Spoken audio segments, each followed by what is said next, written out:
ሰላም የዩቲዩብ ቻናል ቤተሰቦች እንዴት ናችሁ? ሰላም ብያለሁ። በያላችሁ በሰላማችሁ ይብዛ። ሰበር መረጃ እየቀርብ ያለው በየዕለቱ ሰበር መረጃ እንዲደርሰው የዩቲዩብ ቻናሌን ሰብስክራይብ በማድረግ ጀምሩ። የደወል ምልክቷን መጫኑን አትዘንጉ። ወደ መረጃዬ አለፉ። ጠቅላይ ሚኒስትር አብይ አህመድ በትላንቱ የፓርላማ ማብራሪያቸው በቀይ ባህርና በጣልቃ ገብነት ማስጠንቀቂያ የሰጧት ኤርትራ ምላሽ ሰጥታለች።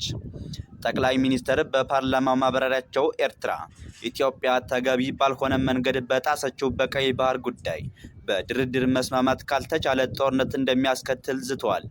ጠቅላይ ሚኒስትሩ በቀይ ባህር ጉዳይ በሰላማዊ መንገድ መስማማት ሳይቻል ቀርቶ ከኤርትራ ጋር ጦርነት ከተቀሰቀሰ ማንም አይቆመንም በማለት አስጠንቅቋል።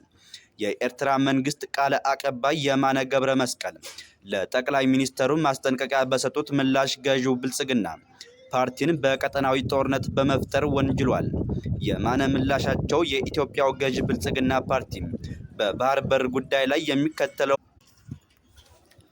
በቀጠናው ጦርነት ሊቀሰቀስ ይችላል በማለት አስጠንቅቀዋል። የማነ በምላሻቸው ከጠቅላይ ሚኒስትሩ ከትላንቱ የፓርላማ ማስጠንቀቂያ በተጨማሪ ከሰሞኑ በተሰራጩ ተመሳሳይ ይዘት ባላቸው ጉዳዮችንም ጠቅሰው ወቅሰዋል።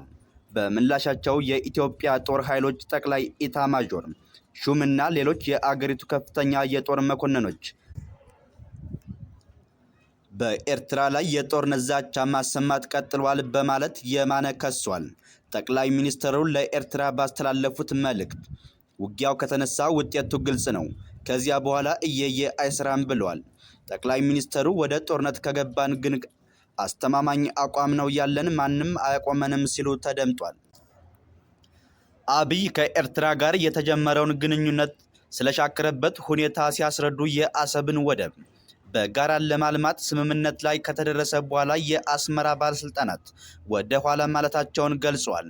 ኢትዮጵያ በአሰብ ወደብን ላይ ያነሳቸውን ጥያቄ የማይጨበጥ የህልውና ቅዠት በማለት ያጣጣሉት የማነ በአብይ በኩል የቀረበውን ንግግር በር ዘግተዋል።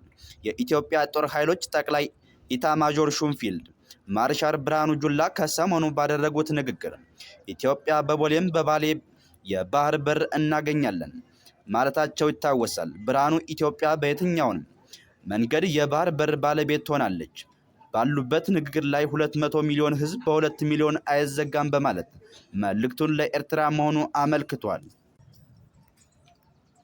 የኤርትራው ቃል አቀባይ ኢትዮጵያ ከቀይ ባህር አገራት ወደቦች ጋር በቀጥታ የሚያገናኛት የባቡር መስመር ለመገንባት የያዘችውን እቅድ ተቃውሟል።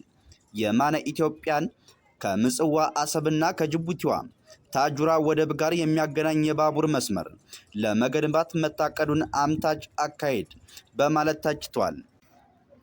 የኢትዮጵያው ገዢው ብልጽግና የያዘው አካሄድ ከቀን ልቦና ከመነጨ ፍላጎትና ከቀጠናው የሰላምና ትብብር ፖሊስ ጋር አንዳችም ግንኙነት የለውም ሲሉ የማነ አጣጥለዋል። ኤርትራ በኢትዮጵያ በኩል የተነሳውን የባህር በር ጥያቄ እንደማታስተናግድ በተደጋጋሚ መግለጿ ይታወሳል። ጠቅላይ ሚኒስትሩ በትላንቱ ማብራሪያቸው እንዳሉት በባህር በር ጉዳይ ከኤርትራ ጋር በሰላማዊ መንገድ መስማማት ካልተቻለ ጉዳዩ ወደ ጦርነት እንደሚያመራ በግልጽ ገልጸዋል።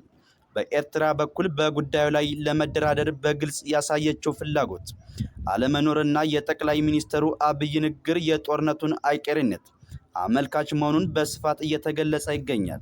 ክቡራን አድማጮች ብታደምጡት ያልኩት አጭር ሰበር መረጃ እስካሁን የሰማችሁት ነው። ክቡራን አድማጮች በቀጣይ ምን ይፈጠራል የሚለውን በቀጣይ የማስደምጣችሁናል። ከሰዓታት በኋላ እስክንገናኝ በያለንበት የዓለም ዳርቻ ሰላም እንቆይ።